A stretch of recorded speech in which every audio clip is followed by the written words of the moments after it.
Nuestras Biblias a Éxodo capítulo 10, por favor.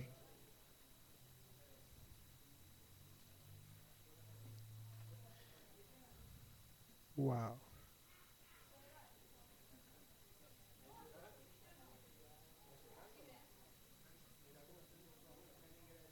Hola.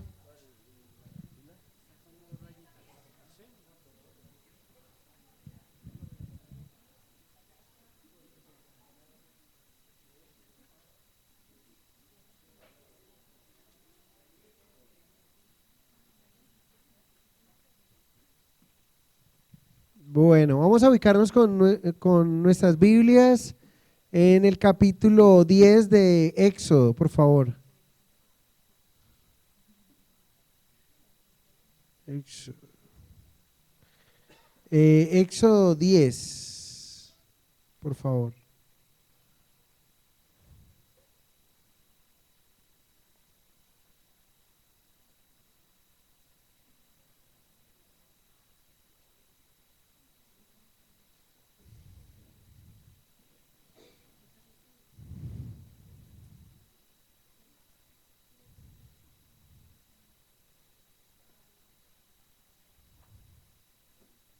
Bueno, entonces, si estamos con nuestras Biblias, por favor, entonces acompáñenme al capítulo 10 de Éxodo y en sus Biblias pueden encontrar que estamos viendo la octava plaga. Vamos a ver la octava y novena plaga. Para la próxima semana ver la plaga número 10, que es la más fuerte y tremenda, ¿no? Tener que haber llegado hasta ese punto por la necedad de un hombre.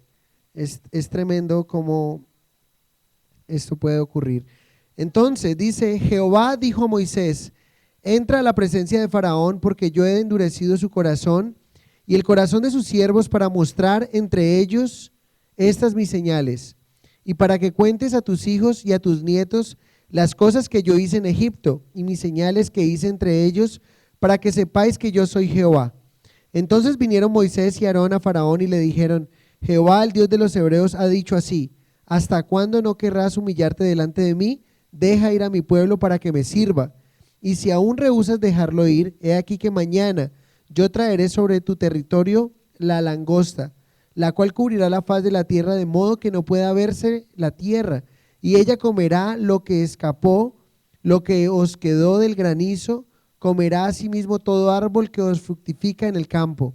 Y llenará tus casas y las casas de tus siervos y las casas de todos los egipcios, cual nunca vieron tus padres ni tus abuelos desde que ellos fueron sobre la tierra hasta hoy. Y se volvió y salió delante de Faraón. Entonces los siervos de Faraón le dijeron, ¿hasta cuándo será este hombre un lazo para nosotros? Deja ir a estos hombres para que sirvan a Jehová su Dios. ¿Acaso no sabes todavía que Egipto está ya destruido? Y Moisés y Aarón volvieron a ser llamados entre Faraón, el cual les dijo, andad, servid a Jehová vuestro Dios. ¿Quiénes son los que han de ir? Moisés respondió, hemos de ir con nuestros niños y con nuestros viejos, con nuestros hijos y con nuestras hijas, con nuestras ovejas y con nuestras vacas hemos de ir, porque es nuestra fiesta solemne para Jehová. Y él les dijo, así sea Jehová con vosotros. ¿Cómo os voy a dejar ir a vosotros y a vuestros niños? Mirad cómo el mal está delante de vuestro rostro. No será así. Id ahora vosotros los varones y servid a Jehová, pues esto es lo que vosotros pedisteis. Y los echaron de la presencia de Faraón. Entonces Jehová dijo a Moisés, extiende tu mano sobre la tierra de Egipto para traer la langosta a fin de que suba sobre el país de Egipto y consuma todo lo que el granizo dejó. Y extendió Moisés su vara sobre la tierra de Egipto, y Jehová trajo un viento oriental sobre el país de todo aquel día y toda aquella noche. Y al venir la mañana el viento oriental trajo la langosta, y subió la langosta sobre toda la tierra de Egipto, y se asentó en todo el país de Egipto en tan gran cantidad como no la hubo antes ni la habrá después. Y cubrió la faz de todo el país, y oscureció la tierra, y consumió toda la hierba de la tierra, y todo el fruto de los árboles que había dejado el granizo. No quedó cosa verde en árboles, ni en hierba del campo en toda la tierra de Egipto. Entonces Faraón se apresuró a llamar a Moisés y a Aarón y dijo, he pecado contra Jehová vuestro y contra vosotros, mas mas os ruego ahora que perdonéis mi pecado solamente esta vez y que oréis a Jehová vuestro Dios, que quite de mí al menos esta plaga mortal. Y salió Moisés de delante de Faraón y oró a Jehová. Entonces Jehová trajo un fortísimo viento occidental y quitó la langosta y la arrojó en el mar rojo. Ninguna langosta quedó en todo el país de Egipto, pero Jehová endureció el corazón de Faraón y éste no dejó ir a los hijos de Israel.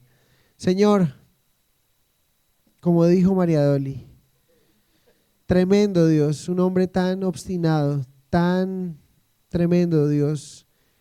Señor, a veces en nuestro corazón nos parecemos a Faraón en algunos actos de nuestra vida, en algunas situaciones donde no queremos soltar aquello que ya tú has dicho que soltemos. Y tenemos que experimentar algo que es universal y es el dolor. Guárdanos, Señor, de pecar contra el cielo, contra ti. Señor, y ayúdanos a buscarte, Dios, de mañana, de temprano y abandonar aquello que ya nos vienes diciendo que debemos de soltar en nuestro corazón.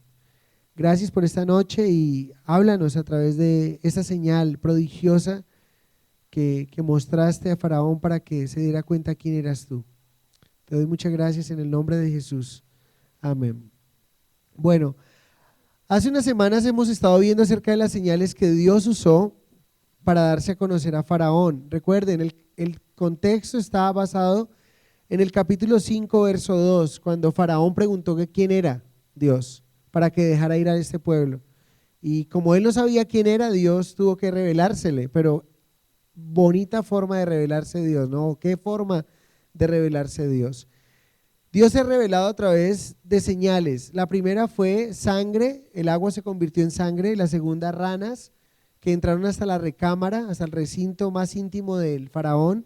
Luego fueron los piojos, y recuerdan lo tremendo de los piojos es que los egipcios eran muy pulcros y de alguna manera no tenían cabello, donde los piojos pudieran estar, pero allí el Señor puso piojos, moscas, enfermedad en el ganado, sarpullido y granizo mezclado con fuego, que fue la última plaga que vimos la semana pasada. Hoy veremos dos plagas, la número 8 y la número 9 en el top 10 de las plagas del Señor, ¿sí? La número 8, si ustedes se van a dar cuenta, es la plaga de langostas y la número 9 es la plaga de las tinieblas o la oscuridad. Lo tremendo es que hay que ver cómo Faraón se va a ver amenazado al principio con otras dos plagas si rehúsa dejar ir al pueblo de Dios, ¿sí? Pero Dios aquí vuelve y le recuerda a través de Moisés en el verso 1, cuando le va y le dice, entra a la presencia de Faraón porque yo he endurecido su corazón y el corazón de sus siervos para mostrar entre ellos mis señales y para que cuentes a tus hijos y a tus nietos las cosas que yo hice en Egipto y mis señales que hice entre ellos para que sepáis que yo soy Jehová. Lo interesante que ustedes se pueden notar aquí es, el Señor le dice, vuelve a decirnos que ha endurecido el corazón de Faraón. Recuerden que Faraón voluntariamente decidió endurecer su corazón y Dios también endureció el corazón de él. Ambas cosas son ciertas, la una no niega la otra. ¿Sí? Fue una decisión del Faraón endurecer su corazón y fue algo que Dios también hizo. De alguna manera, el endurecimiento del corazón de Faraón muestra cómo Dios le permitió tener lo que pecaminosamente él deseaba. Eso es lo que significa el endurecimiento del corazón. Dios le concedió ante tanta insistencia lo que él tanto anhelaba. ¿Qué anhelaba él? Un corazón endurecido. Es lo que ha hecho. A pesar de que ve la señal de Dios, él se resiste y dice que se obstinó en pecar, endureció su corazón. Pero aquí encontramos algo adicional. Hemos visto que el faraón ha sido endurecido, hemos visto que el faraón mismo ha endurecido su corazón, pero no habíamos encontrado que los siervos del faraón también Dios había endurecido. Miren ahí lo que dice, porque yo he endurecido su corazón y el corazón de sus siervos. El corazón de los siervos también fue endurecido. ¿Por qué? Fue como consecuencia de haber hecho parte de todo lo que Faraón estaba haciendo. De alguna manera Jesús dijo en una ocasión, el que no es conmigo, contra mí es. ¿Sí?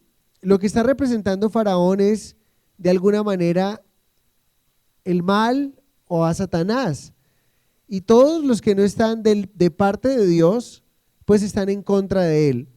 Entonces, también para ellos hay juicio. Y aquí hay una aplicación para nosotros. Que venga juicio en nuestra vida o no, depende de qué lado estamos.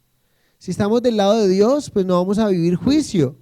Muchas veces Dios nos va a disciplinar. Ojo con esto.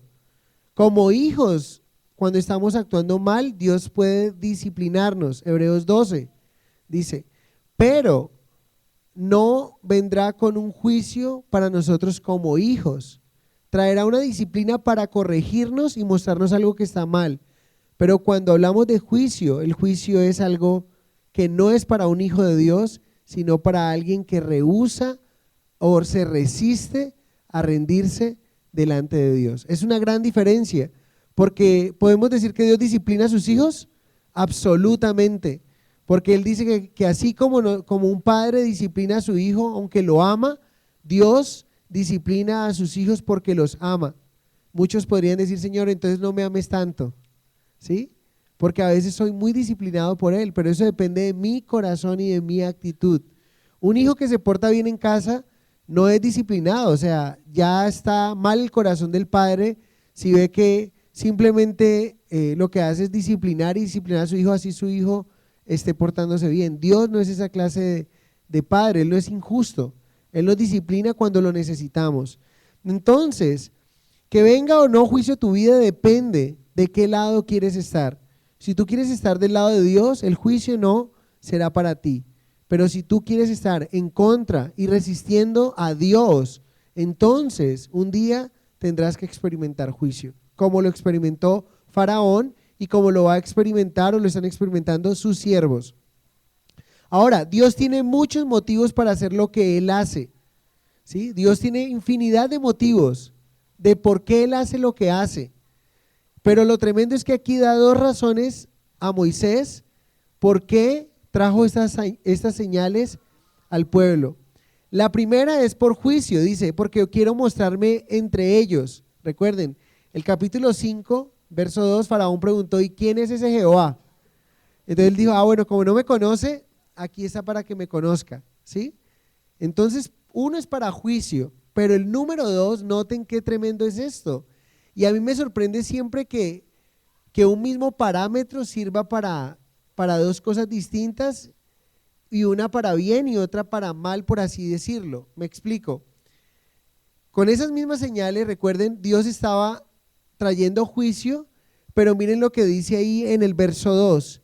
Y para que cuentes a tus hijos y a tus nietos las cosas que yo hice en Egipto y mis señales que hice entre ellos, para que sepáis que yo soy Jehová. Entonces la primera razón es para juicio. ¿Por qué Dios se manifestó a Faraón de esa manera?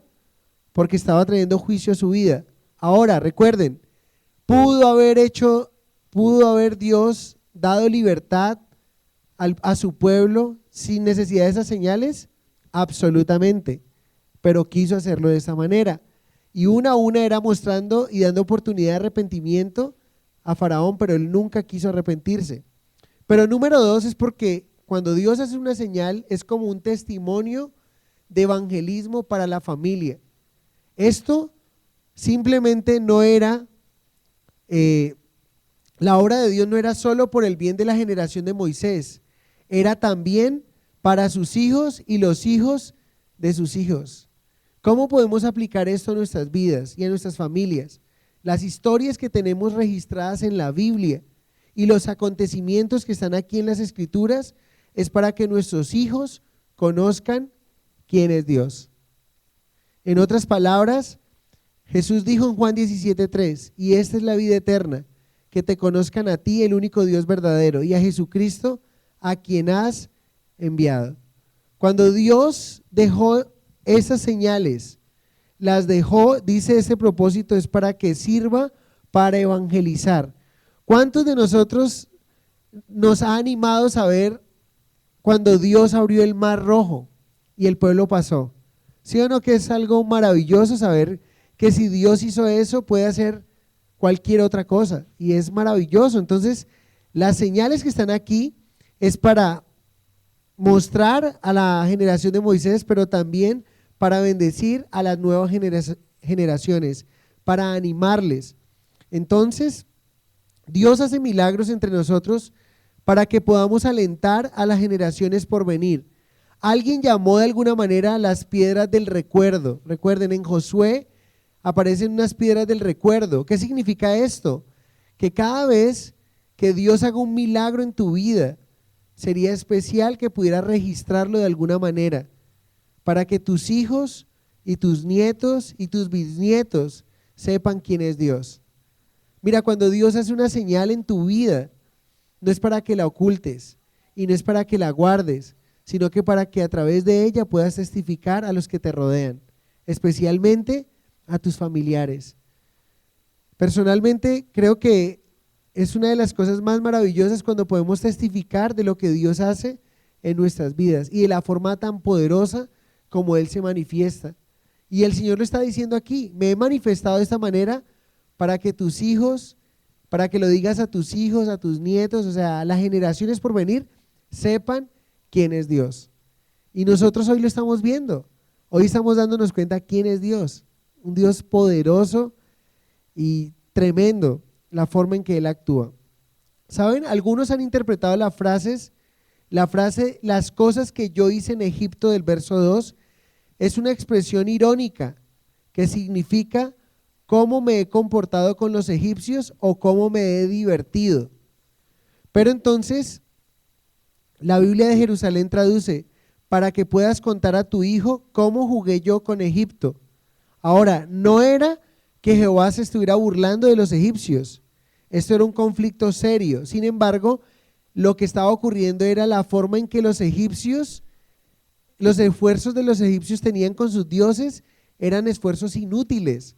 O sea, era como ellos tratando de hacer algo, pero Dios simplemente se burla de lo que el hombre intenta hacer en contra de él. En otras palabras, hay un salmo que es el Salmo 2:4, donde explican cómo han arremetido contra el Hijo de Dios, un salmo profético. Y dice en el Salmo 2:4: el que habita en los cielos se reirá, el Señor se burlará de ellos. En otras palabras, significa es cómo, ¿quién de nosotros podría pelear contra Dios y ganar? ¿Quién de nosotros podía meterse a enfrentar a Dios o de alguna manera, sí, ponerse enfrente de Él de una manera de retarlo y poder ganar? O sea, imagínense, eso se vería, eso es chistoso y Dios se burla de ello. Y él lo que estaba haciendo es ridículo, es lo que estaba haciendo Faraón. Faraón está tratando de alguna manera de resistir a Dios, pero Dios, ahí es donde le envía el mensaje y le dice: ¿hasta cuándo vas a estar así de pie y no te vas a rendir ante Jehová Dios? Es lo que el Señor le dice ahí. Miren ahí que Faraón está propenso como a dejarlos ir, pero cambia de parecer y la plaga de las langostas desciende sobre la tierra de Egipto. ¿Cuál era el problema de Faraón? En el verso 3 nos muestra el problema. Entonces vinieron Moisés y Aarón a Faraón y le dijeron: Jehová, el Dios de los hebreos, ha dicho así. Noten que el mensaje ha sido repetitivo y el mensaje continúa. Jehová, Dios de los hebreos, ha dicho así: deja ir a mi pueblo para que me sirva. Pero aquí tiene una adicional, ¿sí? ¿Hasta cuándo no querrás humillarte delante de mí? El Señor le mandó a decir a Faraón: ¿hasta cuándo? Vamos a ver quién pierde.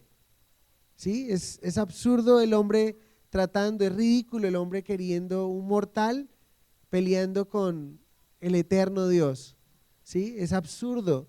Pero Faraón, recuerden, tenía en su mente orgullosa de que él era una deidad y de alguna manera él pensaba que podía resistir al Dios de los hebreos.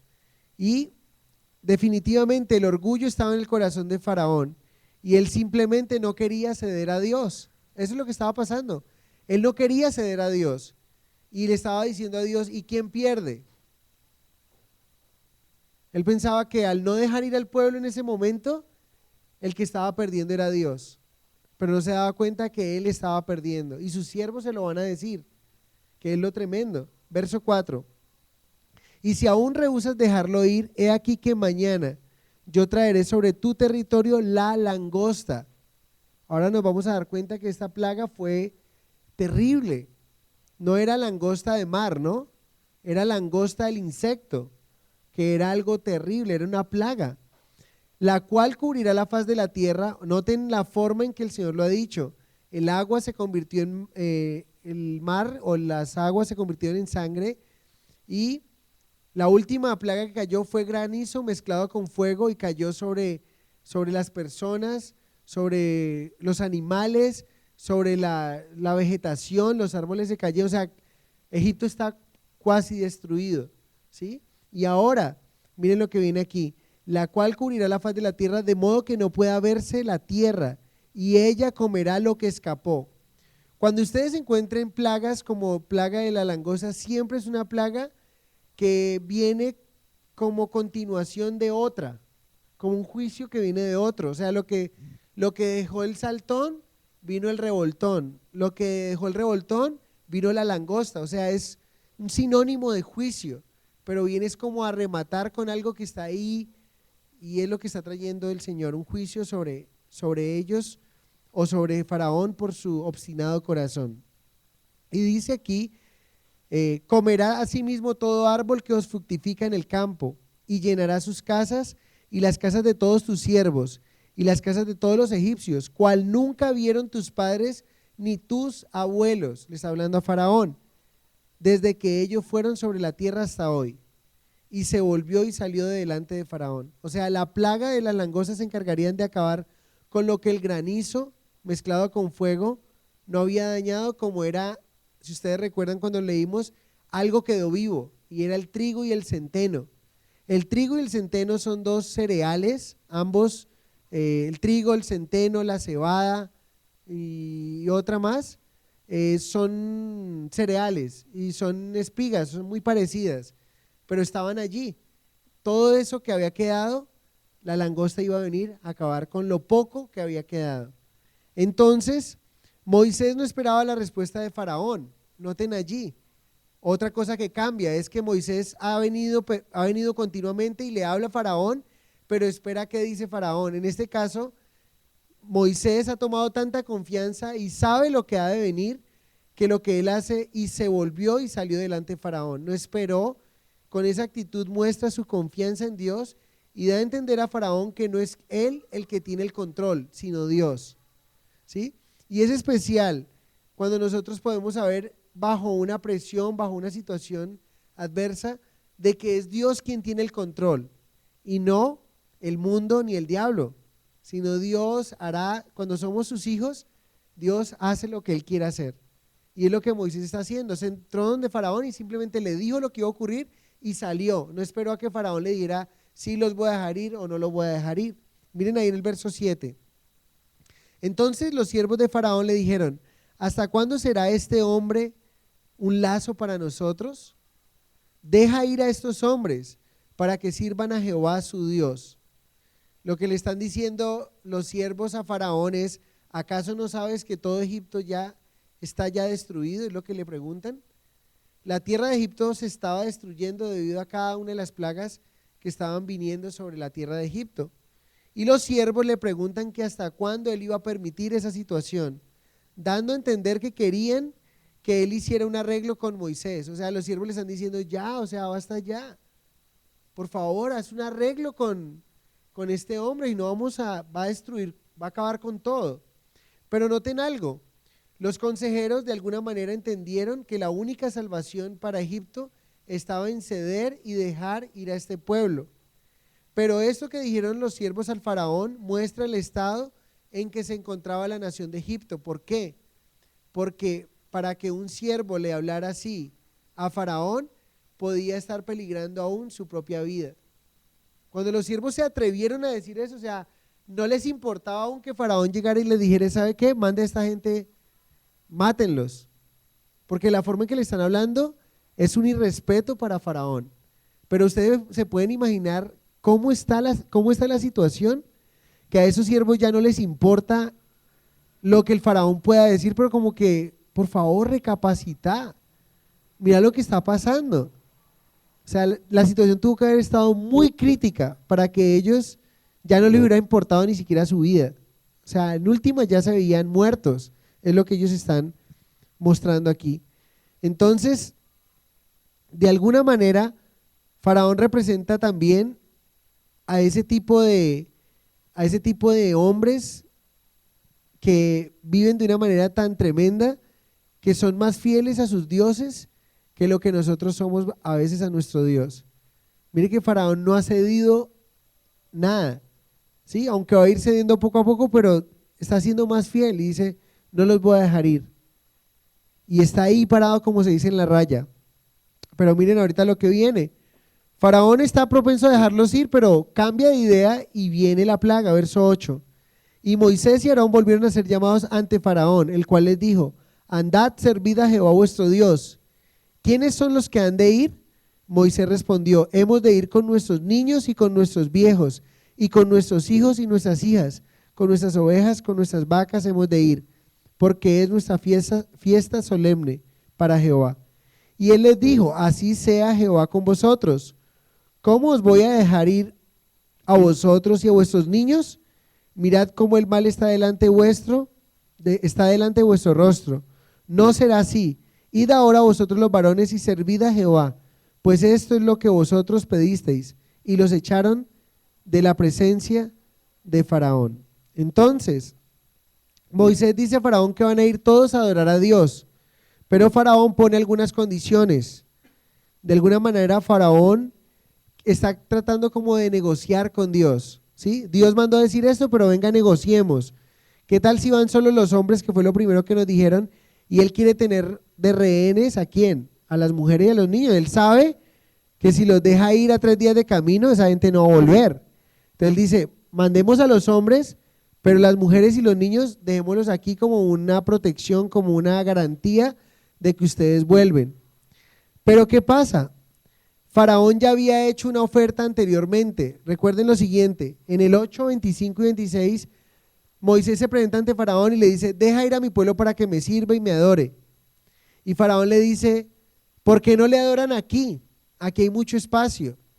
Recuerden lo que hizo Moisés. Y esto es una aplicación muy fuerte en ese estudio. En ese estudio, si algo es una aplicación tremenda, es que Moisés no se mueve ni un ápice de lo que Dios le ha dicho que tiene que hacer. Y saben, con el diablo, con el mundo, los principios de Dios no se pueden negociar. El mundo va a tratar de negociar con nosotros, que negociemos los principios que tenemos de Dios. Pero aquí está diciendo, en ese momento le dijo, bueno, ¿y por qué no adoran aquí? Y Moisés le dijo, aquí no es donde vamos a adorar. Dios nos dijo que es a 3 días de camino y a 3 días de camino es donde vamos a ir. Ahora Faraón vuelve y le dice, bueno, ¿y por qué no van los hombres? ¿No se dan cuenta este mal? ¿No se dan cuenta cómo está la tierra destruida y todo está llevado? Vayan los hombres, dejen las mujeres y los niños que los van a llevar a desgastarse por allá. Es como tratando de negociar y como muy sutilmente, como no se vayan con ellos, mire que van a desgastar a sus mujeres. ¿Y qué dijo Moisés? Moisés rechazó ese compromiso, el primero y este también. El orgullo de Faraón no le deja ver que Dios tiene todo en control. Pero saben, así como Faraón tentó y probó a Moisés con compromisos, así también el creyente hoy en día es tentado con muchos compromisos. Hoy nos dicen, muchos dicen, está bien que tú seas cristiano, pero no seas fanático, no seas demasiado rígido en tus prácticas. Sí, no, está bien que tengas la Biblia, está bien que la leas, está bien que vayas a la iglesia, pero ya, o sea, bájale al ritmo. Es lo que muchos quieren decirnos. Pero ¿qué debemos hacer? No podemos menguar. Y ¿saben? Negociar con los principios de Dios es una de las formas más sutiles en las que somos tentados en nuestros días. Y lo que Faraón quería es lo que muchos de nosotros queremos en la carne hoy. Una manera de dar a Dios sin someternos totalmente a Él. O de los que muchos afuera quieren hacer. Entonces, a veces hay muchas personas tratando de negociar con Dios o hacer tratos con Dios como si fuéramos de igual a igual. ¿Sí? Recuerden, cuando Dios dice, se cumple. Es así de sencillo. Pero a veces queremos tratar con Dios como de igual a igual. Y como ven, ¿por qué no cambiamos esto? Uy, ¿no te parece que está siendo muy estricto Dios con esto? Es lo que Faraón está tratando de plantear. Miren el verso 10. Él les dijo, así sea Jehová con vosotros. ¿Cómo os voy a dejar ir a vosotros y a vuestros niños? Mirad cómo el mal está delante de vuestro rostro. Esto es lo que Faraón dijo. Lo que Faraón dijo aquí se continúa replicando en nuestros días. ¿Saben cómo se replica? Dice, está bien que tú seas creyente, pero ¿sabes? Deja que tus hijos escojan ellos. Deja que ellos escojan un día si quieren serlo o no lo quieren ser. ¿Qué es lo que le está diciendo? Vayan los hombres, pero las mujeres y los niños quédense aquí. O sea, está bien que tú seas cristiano, papito y mamita, pero si tus hijos no, o sea, déjenlos que ellos tengan la libertad de escoger. Si nosotros dejáramos la libertad de escoger a nuestros hijos, aunque es una elección individual, pero si no los influenciáramos o si no los guiáramos al camino del Señor, como la palabra de Dios dice, esta palabra que te mando hoy, la repetirás estando en tu casa, a tus hijos, la colocarás en las postes, en los dinteles, en las puertas, hablarás a ellas al acostarte, al levantarte en el camino. Si nosotros no hacemos lo que Dios dice, sino que pensamos lo que el mundo piensa, la psicología moderna dice, deja que tu hijo deja la inclinación que él tenga. Está bien que tú seas cristiano, pero que déjalo que la inclinación que él tenga está bien. ¿Qué va a pasar con nuestros hijos? ¿Cuál es la inclinación que van a tener? Si yo no les muestro el camino, en el colegio sí le van a mostrar el camino. En el colegio le van a enseñar a adorar a los ángeles.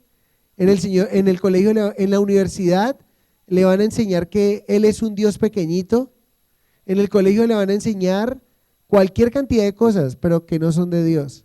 Y ellos sí los van a coger por su cuenta y van a terminar guiando a nuestros hijos porque nosotros no lo hicimos. Es lo que más o menos está diciendo Faraón ahí. Vayan ustedes, dejen a sus esposas y a sus hijos acá. Entonces, cuando llegaron la primera vez a Faraón, Faraón les dijo, ¿quién es Jehová para que yo oiga su voz y deje ir a Israel? En el capítulo 5, verso 2, ya lo he dicho. El hecho de que Faraón todavía no se sometiera a Jehová muestra que él no sabe quién es el Señor todavía. Esto a pesar de que el Señor, Dios, ha dejado en claro quién es Él. Miren, Dios ha dejado claro que Él es mayor que el Dios Num, que era el guardia del Nilo. ¿Sí? ¿Recuerdan qué pasó con las aguas? Se convirtieron en sangre. Bueno, Dios ha dejado claro que Él es mayor que el Dios Api, que es el espíritu del Nilo. Dios también les ha dejado claro que es mayor que el Dios Osiris, que tenía el Nilo como torrente sanguíneo. Pero Dios también le ha dejado claro que es más que la diosa Eket, que es las ranas, la diosa de la fertilidad. Dios también les ha mostrado que es mayor que el dios Imhotep, que es el dios de la medicina. Dios les ha dejado claro que es mayor que el dios Nut, la diosa del cielo. ¿Sí? Capaz de detener toda la adoración de los dioses egipcios con piojos repugnantes y enjambres de insectos. Dios le ha mostrado todo esto. Dios detuvo la adoración de los egipcios a través de los piojos y de estos insectos como son las langostas. Pero a pesar de todo esto, Faraón muestra que todavía no sabe quién es ese Dios. Vamos a ver porque ahí llega la plaga de las langostas y aquí es donde viene lo tremendo. Verso 12 al 15. Dice, entonces Jehová dijo a Moisés, extiende tu mano sobre la tierra de Egipto para traer la langosta, a fin de que suba sobre el país de Egipto y consuma todo lo que el granizo dejó. Y extendió Moisés su vara sobre la tierra de Egipto, y Jehová trajo un viento oriental sobre el país todo aquel día y toda aquella noche. Y al venir la mañana el viento oriental trajo la langosta, y subió la langosta sobre la tierra de Egipto, y se asentó en todo el país de Egipto en tan gran cantidad como no lo hubo antes, ni la habrá después. Y cubrió la faz de todo el país y oscureció la tierra, y consumió toda la hierba de la tierra y todo el fruto de los árboles que había dejado el granizo. no quedó cosa verde. Noten tan tremenda esta plaga. No quedó cosa verde en árboles ni en hierba del campo en toda la tierra de Egipto. La pregunta es, ¿qué tan duro pudo haber sido esta plaga? Pues algunos estudiosos dicen lo siguiente: un enjambre de langostas cubría aproximadamente o cubre aproximadamente 1.200 kilómetros cuadrados. Un enjambre, noten, un enjambre de langostas cubren aproximadamente 1.200 kilómetros cuadrados. Eso es muchísimo. Y un kilómetro cuadrado, en un kilómetro cuadrado hay entre 40 y 80 millones de langostas. O sea que un enjambre de ese tamaño, más o menos, era algo devastador para la nación. Y lo tremendo es que las langostas comen un equivalente a su propio peso en plantas. Entonces un enjambre de ese tamaño comería 92 millones de kilos de plantas por día. O sea, es tremendo lo que la Biblia está diciendo ahí, dice que no puede haber nada verde de un árbol, o sea, esto acabó absolutamente con todo. Entonces otras personas dicen que un enjambre de langostas comen lo que comerían 10 elefantes o 2.500 personas. Nunca antes había ocurrido una plaga de esa manera. Ni los abuelos de ellos, ni los antepasados de ellos habían experimentado esa plaga tan fuerte. Entonces Dios está colocando esta cosa mayor que el Dios Set. Recuerden esto. Cada plaga representa Dios golpeando de una manera tremenda a un Dios egipcio. En este caso está golpeando el Dios Set, que se creía que era el protector de los cultivos. ¿Dónde estuvo el protector de los cultivos cuando se necesitó? Cuando Dios simplemente mandó con un viento oriental una langosta, ¿dónde estaba el Dios protector de los cultivos, que permitió que todos los cultivos se perdieran? Es lo que Dios le está mostrando a Faraón. Entonces, la langosta se usa en la escritura como un tipo de juicio. Lo encontramos en el profeta Joel y en el profeta Amós. Plagas nombradas para traer juicio. Verso 16. Entonces Faraón se apresuró a llamar a Moisés y Aarón y dijo: he pecado contra Jehová vuestro Dios y contra vosotros. ¿Ya lo hemos escuchado antes o no? Ya había dicho lo mismo, pero no era un verdadero arrepentimiento, porque volvía y endurecía su corazón. Aunque esa es la teología del pecado, para Faraón simplemente era algo más de lo mismo, era simplemente unas palabras bonitas de decir, ¿sí? A muchas personas les pasa así. Cuando sienten el dedo de Dios o cuando sienten situaciones adversas, inmediatamente hablan de un arrepentimiento, o lo que decimos de alguna manera jocosa, lágrimas de cocodrilo. Sí, simplemente hay un llanto, pero realmente no hay un arrepentimiento genuino, sino simplemente un dolor, un remordimiento por el dolor, por lo que está experimentando. Dice en el verso 17: mas os ruego ahora que perdonéis mi pecado solamente esta vez, y que oréis a Jehová vuestro Dios, que quite de mí al menos esta plaga mortal. ¿Se imaginan? Era una plaga terrible, una plaga de muerte. Verso 18. Y salió Moisés de delante de Faraón y oró a Jehová. Entonces Jehová trajo un fortísimo viento occidental y quitó la langosta y la arrojó en el mar Rojo. Ni una langosta quedó en todo el país de Egipto, pero Jehová endureció el corazón de Faraón y éste no dejó ir a los hijos de Israel. Me llama la atención y noten algo, que en la Biblia se habla de vientos solanos y de vientos recios. Un viento solano es aquel que no sirve de nada y simplemente es como que trae desesperación a las personas, pero un viento recio traía como la bendición del Señor. Me sorprende cómo aquí Dios usa un viento oriental y dice que a través de ese viento oriental trajo las langostas, pero luego dice que trajo un fortísimo viento occidental, un viento opuesto, y quitó la langosta. O sea, me sorprende cómo Dios puede responder una oración cuando oramos, cuando pedimos algo, y el Señor puede valerse de su creación de lo que sea para bendecirnos a nosotros. Y me parece tremendo, ¿no? Con un viento trajo la plaga y con otro viento fortísimo se llevó esta plaga de allí. Entonces, ¿cuál es el único mensaje que Faraón ha recibido? Deja ir a mi pueblo para que me sirva. Y el único medio de quitar las plagas, ¿cuál ha sido? ¿Cuál ha sido el único medio para quitar las plagas? Oración. Oración. El único mensaje repetitivo ha sido: deja ir a mi pueblo para que me sirva. Y el único medio para quitar las plagas es la oración. Cuando nos encontremos a situaciones, nos enfrentemos con situaciones faraónicas, necesitamos enfrentarlas con oración. Es lo que tenemos que hacer. Faraón sabía, y todo lo que decía era: ora a Dios para que quite esta plaga mortal. Y Moisés oraba y efectivamente eso ocurría. ¿No les parece a ustedes que puede uno hablar un poco aquí acerca de la relación de Moisés con Dios?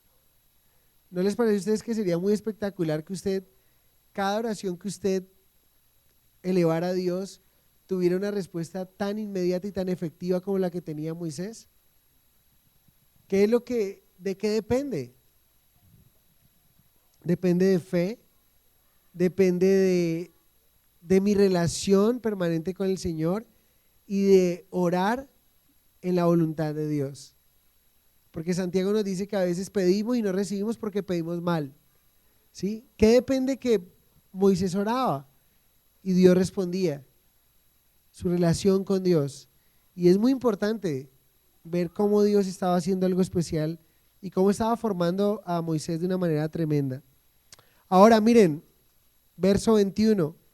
A Faraón se le pide nuevamente: deja ir a Israel. Rehúsa y vienen las plagas de las tinieblas, la plaga de las tinieblas.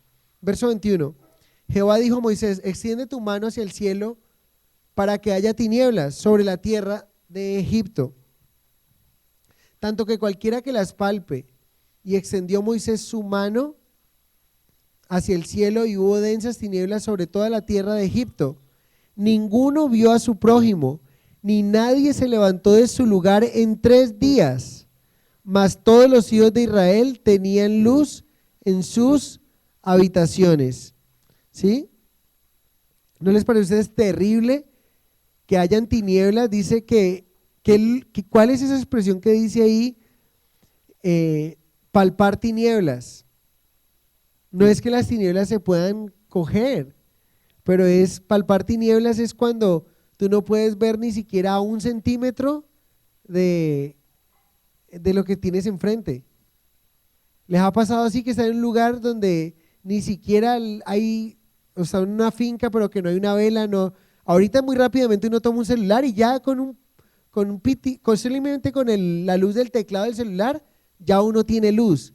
Pero imagínense, esas tinieblas eran tan densas que podían palpar, o sea, lo que estaban andando era tienta, o sea, no podía ver absolutamente nada a nadie. Palpar tinieblas es estar caminando totalmente oscuras. 3 días no se pudieron ver las caras. ¿Sí? Dice ahí: ninguno vio a su prójimo, ni nadie se levantó a su lugar en 3 días. ¿Saben? Lo tremendo de esto es que este pasaje nos muestra, miren ahí lo que dice, que mientras ellos estaban en tinieblas, ¿cómo estaban los hijos de Dios?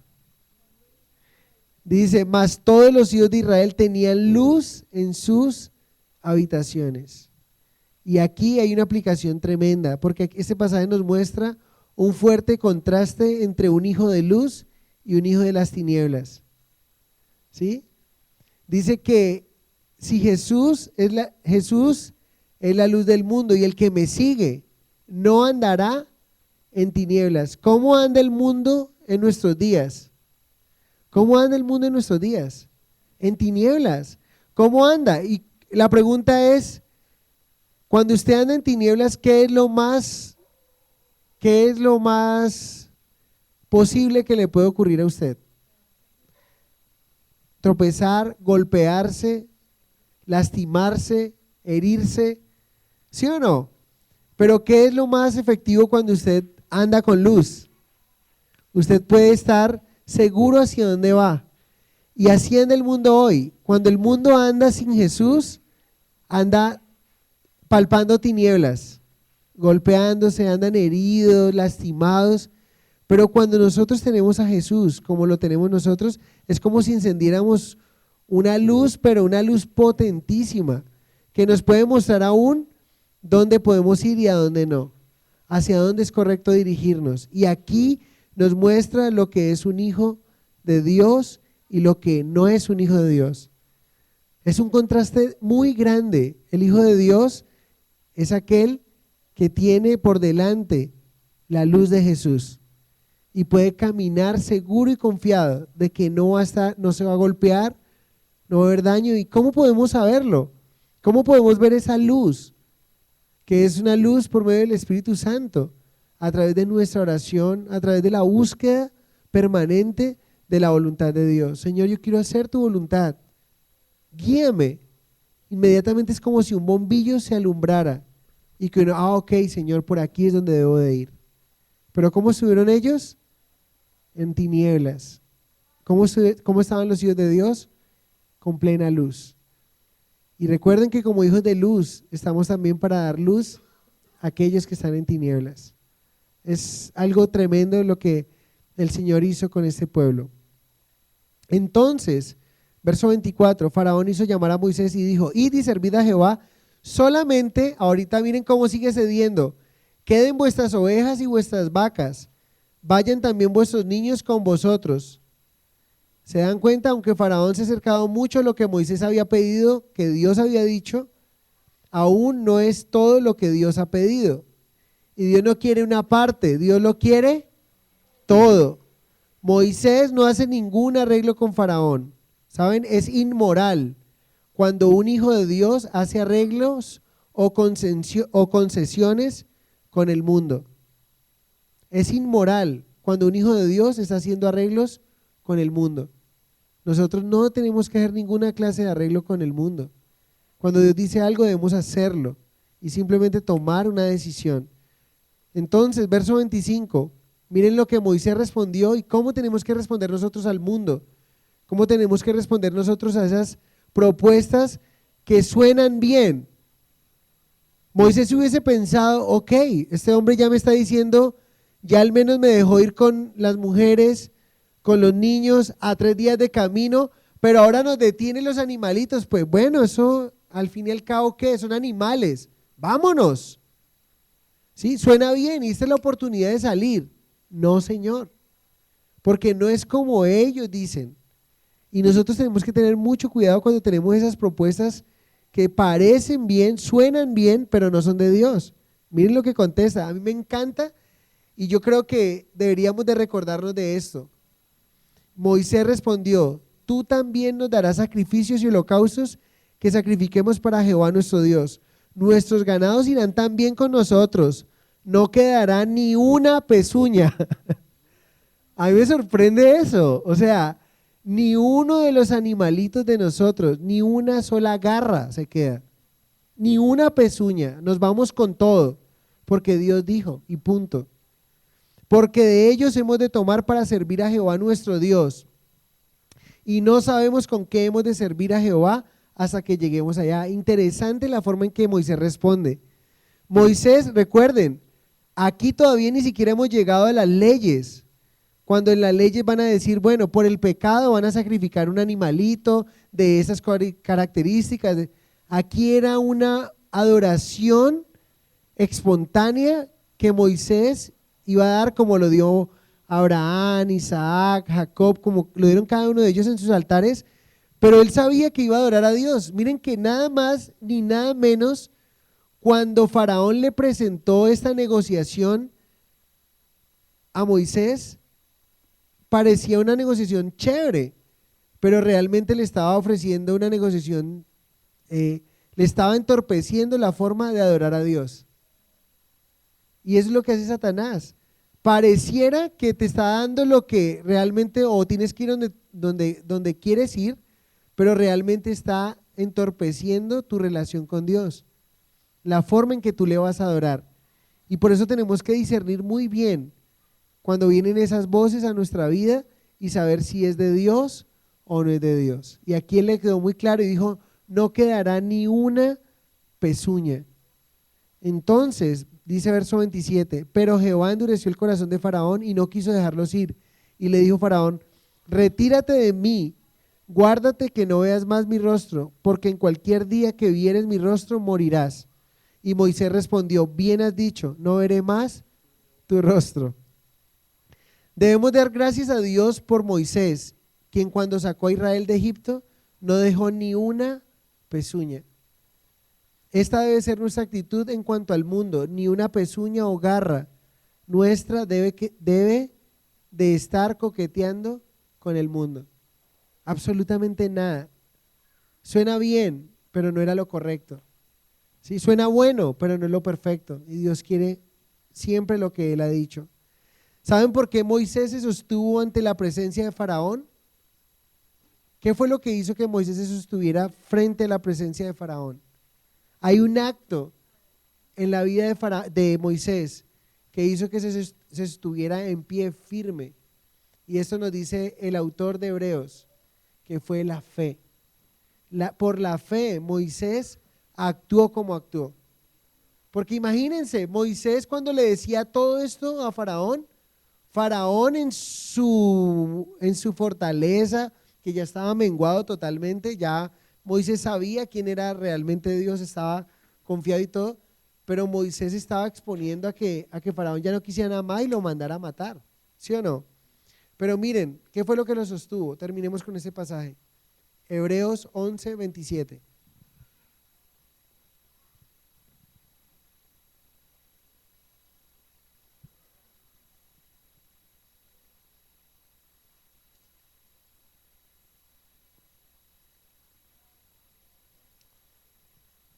Dice Hebreos 11:27, por la fe dejó a Egipto, no temiendo la ira del rey, porque se sostuvo como viendo al invisible. Así debemos sostenernos nosotros.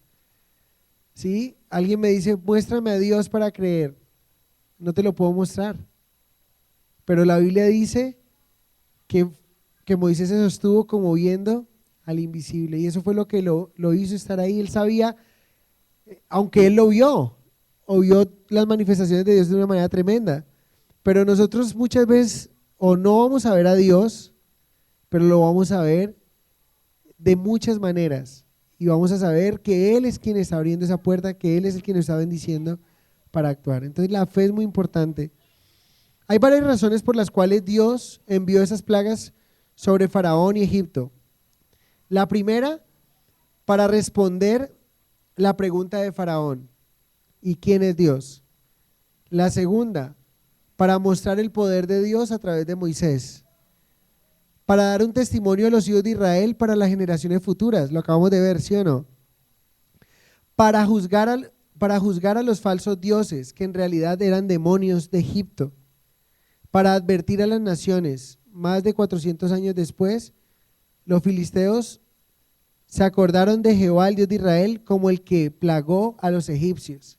Imagínense, 400 años después vamos a ver a los filisteos acordándose, el Dios de Israel trajo plagas sobre Egipto, no va a hacer que haga lo mismo con nosotros. O sea, hay una cantidad de razones por las cuales Dios trajo estas señales.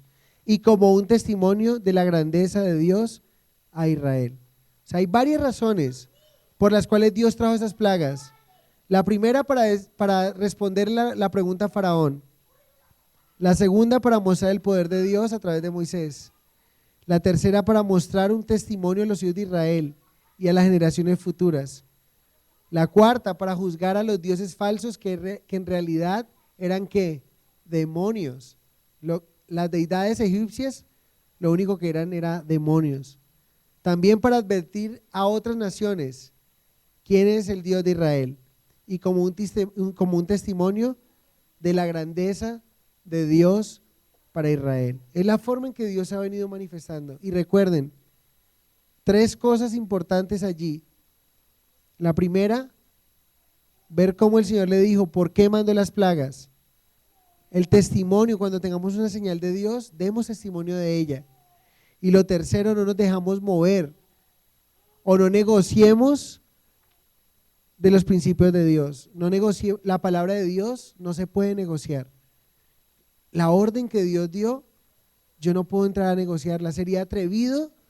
Imagínense, yo debo tener, la palabra de Dios dice, yo tendré misericordia de quien yo quiera tener misericordia y juicio de quien yo quiera juzgar. Pero seríamos atrevidos nosotros juzgar a alguien que para Dios está en pie. ¿Sí? Es lo que dice la palabra. Y a veces somos así nosotros y tenemos que pedirle al Señor, pero también no podemos movernos o decir, bueno, pobrecito fulano de tal, y es que él está así, Señor, ¿no será que le podríamos dejar pasar este pecado a este hombre? Pobrecito, mira lo que él ha estado muy, muy solito, muy débil y todo el tema. No, o sea, la palabra llama pecado, es pecado. Y a veces nosotros tratamos como de mover lo que la palabra de Dios está. Eso es algo que no podemos negociar y Moisés nos enseña eso que debemos de tener. Amén. Padre, te damos gracias en esta noche. De esa manera hemos visto 2 plagas más que este hombre, Faraón, en su dureza de corazón tuvo que experimentar. Tuvo que experimentar de una manera muy fuerte cómo tú, Señor, enviaste señales poderosas que para él fueron un juicio porque no quiso de una manera voluntaria rendirse ante ti, someterse, humillarse ante ti. Tu palabra nos dice, Señor, que el que se humilla será exaltado, pero que el que se exalta será humillado. Y este hombre fue humillado y sigue esperando más hasta la última plaga que veremos dentro de 8 días, que será esa muerte de los primogénitos, la muerte de los de su casa, de la casa de sus familiares, de sus siervos, de todo su pueblo. Murió el primogénito de cada familia, simplemente por un corazón obstinado. Cuán tremendo, Señor, es un hombre obstinado, cómo puede arrastrar a otros o cómo puede llevar una consecuencia a otros, como vivió Faraón. Pero también, Señor, nos enseñas que cuando vivimos para ti, somos usados en tus manos para bendición de otros también. Te pido, Señor, que nos ayudes a recordar que las señales que tú nos das, los prodigios, milagros, son para contar son para bendecirnos, pero también para contar a nuestros hijos y a nuestras generaciones futuras de quién eres tú y lo que tú puedes hacer. Te damos muchas gracias por esta noche y por tu amor y tu fidelidad. En el nombre de Jesús, amén y amén. Bueno.